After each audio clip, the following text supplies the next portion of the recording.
rag waxay ahaayeen qaybtii saddexaad oo halgan markii laga bilaabo axmed gurey oo lagu xejiyo sayid maxamed cabdulla xasan oo lagu xejiyo iswaaciil qaybta saddexaadii ahaayeen oo gobonimo doonkoodina wuxuu noqday mid dhaliyey dowlad dhaliyey uu noqday waayo dacwadii UN-ka loo dacwooday oo ay yidhaahdeen talyaanigu tababar dowladnimadooda soo tababar markaasay xoogaa hagaagtay iswaaciishaana ku dheganayd markii iswaaciil ay dowladnimo un raadinayso ose wax kala rabin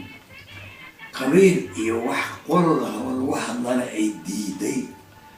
oo la ganaaxa iyo ninkii qabiil meel uga hadla ama dad ku sameeya ayaa dadkii waxay noqdeen dad toosan oo u hoggaansama iswaaciishii arrintaasoo waxay keentay talyaanigii oo awal 10 sano inuu na tababaro dowlad ahaan noola joogay oo ambaashatoolahoodii uu joogay ayaa dowladdii talyaaniga waxay go-aansatay nimankan waxbay barteen waa fiican yihiin aan u soo hormarina gobonimadooda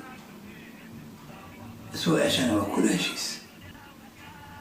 gobonimadii ayuu 50kii uu soo galay 54 uu daakhiliga ogolaaday daakhiligiyaa wuxuu socday ilaa 60kii markii xornimadii dhabtahay la qaatay marka sidaasay ku guulaysatay leegadii iswaaciil xoogaa yar oo dhagax tuurahaa jiray oo intuusan mataqaanaa lagu wareejin